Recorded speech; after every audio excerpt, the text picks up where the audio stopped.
ഇന്ന് ഏറ്റവും കൂടുതൽ ആളുകൾ ഓൺലൈൻ പോളിസിയാണല്ലോ ആശ്രയിക്കുന്നത്. അതിൻ്റെ ഗുണങ്ങളും ദോഷങ്ങളും എന്താണെന്നൊന്ന് വിശദീകരിക്കാമോ? ഇതിനെക്കുറിച്ച് പറയാനാണെങ്കിൽ എനിക്ക് ഇന്ന് ഈ സമയം തികയും തോന്നുന്നില്ല. കാര്യം എത്ര പറഞ്ഞാലും ആൾക്കാർക്ക് മനസ്സിലാവാത്തൊരു കാര്യം, അല്ലെങ്കിൽ പോട്ടെ എന്നെപ്പോലുള്ള ഞാൻ ഉൾപ്പെടെയുള്ള സമൂഹത്തിന് മനസ്സിലാവാത്ത കാര്യമാണ്. മലയാളികൾ എവിടെ ഡിസ്കൗണ്ട് കാണുന്നു അവിടെ പോയി എന്തും പർച്ചേസ് ചെയ്യും. ഡിസ്കൗണ്ട് ഏതെങ്കിലും ഒരു പ്രസ്ഥാനം ഒരു ഡിസ്കൗണ്ട് കൊണ്ട് പറഞ്ഞാൽ അവിടെ എന്തെങ്കിലും ഒരു ലൂപ്പ് ഹോൾ ഉണ്ടെന്നുള്ളത് മനസ്സിലാക്കുന്നില്ല എന്നുള്ളത് സത്യമാണ്. എത്ര പറഞ്ഞാലും ആൾക്കാർ വീണ്ടും പോയി ഓൺലൈൻ പോളിസികളാണ് കൂടുതൽ എടുക്കുന്നത്. കാരണം അവിടെ ഡിസ്കൗണ്ട് ഉണ്ട്. നിങ്ങളൊരു കാര്യം മനസ്സിലാക്കേണ്ടത്, ഏജൻറ്റിന് കിട്ടുന്ന നിസ്സാര കമ്മീഷനാണ്. ഞാൻ തുറന്ന് പറയുന്നതിന് കുഴപ്പമൊന്നുമില്ല. ഒരു 15% GST കഴിഞ്ഞാൽ കിട്ടുന്നത്. 15% കമ്മീഷൻ കിട്ടുന്ന ഏജൻറ്റിനോട് ഡിസ്കൗണ്ട് ചോദിക്കും. 18% GST അടയ്ക്കാൻ നിങ്ങൾക്ക് പ്രശ്നമില്ല. ഗവൺമെൻറ് അടയ്ക്കുന്ന 18% GST അടയ്ക്കാൻ പ്രശ്നമില്ല. GST നിങ്ങൾ കുറച്ച് ചോദിക്കുന്നുണ്ടോ? ഇല്ല. അപ്പോൾ ഈ കിട്ടുന്ന കമ്മീഷൻ ഏജൻറ്റ് കമ്മീഷൻ എവിടെയെങ്കിലും കുറച്ച് തരാമെന്ന് ചോദിക്കുന്നത്. അപ്പോൾ ഈ ഏജൻറ്റ് കമ്മീഷനാണ് നോർമലി ഈ പറയുന്ന ഓൺലൈൻ പ്ലാറ്റ്ഫോംസ് കുറച്ച് കൊടുക്കുന്നത്. നിങ്ങൾക്കൊരു ക്ലെയിം വന്നാൽ നിങ്ങൾ ആരോടാണ് പോയി ചോദിക്കുന്നത്? നിങ്ങൾക്കൊരു പോയിന്റ് ഓഫ് ടച്ച് ഇല്ല, ഒരു ഏജൻ്റ് ഇല്ല കൂടെ. നിങ്ങൾക്കൊരു ക്ലെയിം വന്ന്, ഞാൻ എത്ര അനുഭവങ്ങൾ ഡെയിലി ഞാൻ ഈ കാണുന്ന അനുഭവങ്ങളാണ്. ഈ ഓൺലൈൻ പോളിസി എടുത്തിട്ട് അവസാനം ഞങ്ങളുടെ അടുത്ത് വന്നിട്ട് ഇതിനകത്ത് എന്തെങ്കിലും ക്ലെയിം മേടിച്ചു തരാൻ പറ്റുമോ, എന്തെങ്കിലും സാഹചര്യം ഉണ്ടോ ഞങ്ങൾക്ക് ഈ ക്ലെയിം കിട്ടാനായിട്ട്? നമുക്കൊന്നും ചെയ്യാൻ പറ്റില്ല. ഇതൊരു ഏജൻറ്റായിട്ട് വന്നൊരു ക്ലെയിം അല്ല. നിങ്ങൾക്ക് ഡിസ്കൗണ്ട് വേണമെന്ന് തോന്നി നിങ്ങൾ പോയി ഒരു ഓൺലൈൻ പോളിസി എടുക്കുന്നു. ഓൺലൈൻ പോളിസി എടുത്ത് ക്ലെയിം വന്നിട്ട് നിങ്ങളുടെ ക്ലെയിം റിജക്ഷൻ ആയി കഴിയുമ്പോൾ നിങ്ങൾ എന്ത് ചെയ്യുന്നു? ഈ പറയുന്ന കസ്റ്റമർ സർവീസ് വിളിച്ചുകൊണ്ടിരിക്കുന്നു. ഇപ്പോൾ എടുക്കുന്നവനല്ല പിന്നീട് എടുക്കുന്നവനല്ല പിന്നെ വേറെ ഒരു സമയത്ത് എടുക്കുന്നത്. അപ്പോൾ ക്ലെയിം വേണ്ട എന്ന് മടുത്തിട്ട് നിർത്തിയിട്ട് പോരുന്ന ഭൂരിഭാഗം ക്ലെയിംസിനെയാണ് ഞാൻ കണ്ടുകൊണ്ടിരിക്കുന്നത്. അപ്പോൾ നിങ്ങളൊരു പോളിസി എടുക്കുമ്പോൾ ഡെഫിനറ്റ്ലി നിങ്ങളൊരു റീറ്റെയിൽ ഇൻഷുറൻസ് മാത്രമേ, ഒരു ഏജൻറ്റ് വഴി മാത്രമേ എടുക്കാവുള്ളൂ. ഞാൻ പറയുന്ന ബാങ്കിൽ നിന്നോ NBFC എന്ന് പോലും എടുക്കരുത്. NBFC നോൺ ബാങ്കിങ് ഫിനാൻസ്, ഞാൻ ഒരാളുടെ പേര് പറയുന്നില്ല, നോൺ ബാങ്കിങ് ഇൻഡസ്ട്രിയിൽ നിന്നൊന്നും തന്നെ എടുക്കരുത്. കാരണം ഇതെല്ലാം കോർപ്പറേറ്റ് ഏജൻസാണ്. അപ്പോൾ നിങ്ങൾക്കൊരു ക്ലെയിം വന്നു കഴിയുമ്പോൾ ബാങ്കിൽ നിന്ന് എടുക്കുന്നു. ആ ബാങ്കിൽ നിന്ന് എടുക്കുന്ന വ്യക്തി നാളെ ഒരു ക്ലെയിം വരുമ്പോഴത്തേന് ഓടിച്ചെന്ന് മാനേജറെ കാണാൻ ചെല്ലുന്നു.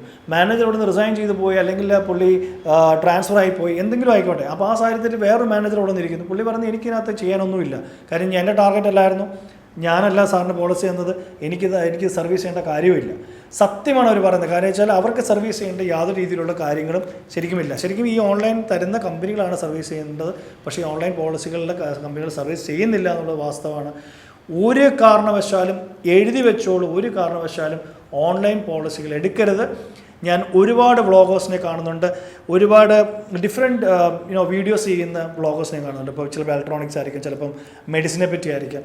ഞാൻ ഈയിടെ ഒരു ഡോക്ടറെ കണ്ടു, എനിക്ക് വളരെ ഇഷ്ടപ്പെട്ട വീഡിയോ ആണ്. പുള്ളിയുടെ ഏത് വീഡിയോ വന്നാലും ഞാൻ കാണുന്നതാണ്. പക്ഷേ ആ ഡോക്ടർ പോലും ഏതോ ഒരു കമ്മീഷൻ്റെ ബേസിൽ പറയുകയാണ്, ഇന്ന് എൻ്റെ ലിങ്കിൽ ക്ലിക്ക് ചെയ്തോളൂ, താഴെ കാണുന്ന ലിങ്ക് ക്ലിക്ക് ചെയ്ത് എനിക്ക് 25% ഡിസ്കൗണ്ട് കിട്ടും. എന്ത് ഡിസ്കൗണ്ടാണ് വേണ്ടത്? അത് ആ വ്യക്തി, ഞാൻ പറഞ്ഞല്ലോ, ബാക്കിയുള്ള എല്ലാ വീഡിയോസും ഞാൻ നന്നായിട്ട് കാണുന്ന ഒരു വ്യക്തിയാണ്. പക്ഷേ ഈ ഒറ്റ വീഡിയോ കണ്ടുകൊണ്ട് എനിക്ക് ആ വ്യക്തിയോടുള്ള അഭിപ്രായം തന്നെ പോയി. വേറെ എത്രയോ വ്ളോഗേഴ്സ് ഞാൻ കാണുന്നു, ഞങ്ങളുടെ ലിങ്ക് ക്ലിക്ക് ചെയ്തോളൂ, താഴെ ഡിസ്കൗണ്ട് ഉണ്ട്. എന്തിനാണ് ഡിസ്കൗണ്ട്? നിങ്ങൾ ഡിസ്കൗണ്ട് വേണമെങ്കിൽ നിങ്ങൾ GSTക്ക് ഡിസ്കൗണ്ട് തരാൻ ചോദിക്കും. എന്തിനാണ് ഇപ്പോൾ ഡിസ്കൗണ്ട് വിട്ട് ഞാൻ പറഞ്ഞല്ലോ, നിങ്ങൾക്ക് ഒരു സർട്ടിഫിക്കറ്റ് കൊണ്ട് വീട്ടിൽ വെക്കാമെന്നല്ലാതെ യാതൊരു പ്രയോജനം നിങ്ങൾക്ക് ഓൺലൈൻ പോളിസി എടുത്താൽ കിട്ടത്തില്ല. അതുകൊണ്ട് ജീവിതത്തിൽ ഒരു കാരണവശാലും അങ്ങനെ ഒരു മണ്ടത്തരം കാണിക്കരുത്. ഇനി ഓൺലൈൻ പോളിസി എടുത്തവർ ഇപ്പം നിലവിൽ ഈ വീഡിയോ കാണുന്നുണ്ടെങ്കിൽ അടുത്ത പ്രാവശ്യങ്ങൾ റിന്യൂ ചെയ്യുമ്പോൾ നിങ്ങൾ റീറ്റെയിൽ പോളിസി ഏത് കമ്പനി നിങ്ങൾ എടുത്തോ അത് എൻ്റെ പ്രശ്നമല്ല, പക്ഷേ നിങ്ങൾ റീറ്റെയിൽ പോളിസി എടുക്കാവുള്ളൂ. നിങ്ങൾക്ക് അതുപോലെ ചതിവുകൾ കിട്ടും. ഒരുപാട് കംപ്ലയിൻറ്റ്സ് ഇപ്പോൾ അസോസിയേഷനിലൊക്കെ വരുന്നുണ്ട്, പക്ഷേ ഞങ്ങൾക്ക് ഒന്നും ചെയ്യാൻ പറ്റാത്ത അവസ്ഥയാണ്. അതുകൊണ്ട് ഈ കാണുന്ന താഴത്തെ ലിങ്ക് ക്ലിക്ക് ചെയ്യുക, 25% ഡിസ്കൗണ്ട്, 10% ഡിസ്കൗണ്ട്, ഇങ്ങനെയൊന്നും ചെന്ന് ദയവ് ചെയ്ത് വീഴരുത്. നിങ്ങൾക്ക് അറിയാനുണ്ടെങ്കിൽ നിങ്ങൾക്ക് ഗൂഗിളിൽ സെർച്ച് ചെയ്യാം. പക്ഷേ അതിനിടയ്ക്ക് ഗൂഗിളിൽ സെർച്ച് ചെയ്യാമെന്ന് പറയുമ്പോഴും ഞാൻ പറയുന്ന ഒരു കാര്യം, ഒരിക്കലും ഒരു കമ്പനിയുടെ റിവ്യൂസ് നോക്കി നിങ്ങളെ കമ്പനി ജഡ്ജ് ചെയ്യരുത്. റിവ്യൂസ് നോക്കി ഒരു കാരണവശാലും കമ്പനിയെ ജഡ്ജ് ചെയ്യരുത്. കാരണം റിവ്യൂസ് റോങ് ആയിട്ടുള്ള, അത് നെഗറ്റീവ് റിവ്യൂസ് ഇടാൻ വേണ്ടി 50 രൂപ കൊടുത്ത് റിവ്യൂസ് ഇടുന്ന കമ്പനികളെ എനിക്കറിയാം. 50 രൂപ വെച്ച് കൊടുക്കും. ഞാൻ പറഞ്ഞത് ഇൻഷുറൻസ് കമ്പനിയുടെ കാര്യമല്ല പറഞ്ഞത്, പല കമ്പനികളാണ് ഞാൻ പറഞ്ഞത്, ഇൻഷുറൻസ് കമ്പനി എന്നല്ല പറഞ്ഞത്. അപ്പോൾ പല കമ്പനികൾ, അതിപ്പോൾ ഒരു ഷർട്ട് മേടിക്കുന്ന കമ്പനിയാണെങ്കിലും ഒരു ഷൂ മേടിക്കുന്ന കമ്പനിയാണ്, അല്ലാതെ ഇൻഷുറൻസ് കമ്പനി 50 രൂപ കൊടുക്കുന്നുണ്ട് നല്ല ഞാൻ പറഞ്ഞത്. പല കമ്പനികളും റിവ്യൂസ് ഇടാൻ വേണ്ടി, നല്ലതും ചീത്തയും, നല്ല റിവ്യൂ ഇടാനും ചീത്ത റിവ്യൂ ഇടാനും നെഗറ്റീവ് റിവ്യൂ ഇടാനും 50 രൂപ 100 രൂപ വെച്ച് കൊടുക്കുന്ന കാലമാണിന്ന്. അതുകൊണ്ട് റിവ്യൂസ് വെച്ച് നോക്കാതെ ആക്ച്വലി നിങ്ങളൊരു കമ്പനിയെപ്പറ്റി സ്റ്റഡി ചെയ്യണമെന്നുണ്ടെങ്കിൽ നല്ലൊരു ഏജൻറ്റിനെ സമീപിച്ച് ആ ഏജൻറ്റ് പറയുന്നത് മുഴുവൻ കേട്ട് അതൊക്കെ ശരിയാണോ എന്ന് നോക്കുക. പറ്റുമെന്നുണ്ടെങ്കിൽ ആ ഏജൻറ്റിൽ നിന്ന് ഒരു പോളിസി മേടിച്ചിട്ട് അവൻ പറയുന്ന ടേംസ് ആൻഡ് കണ്ടീഷൻ ശരിയാണോ നോക്കുക.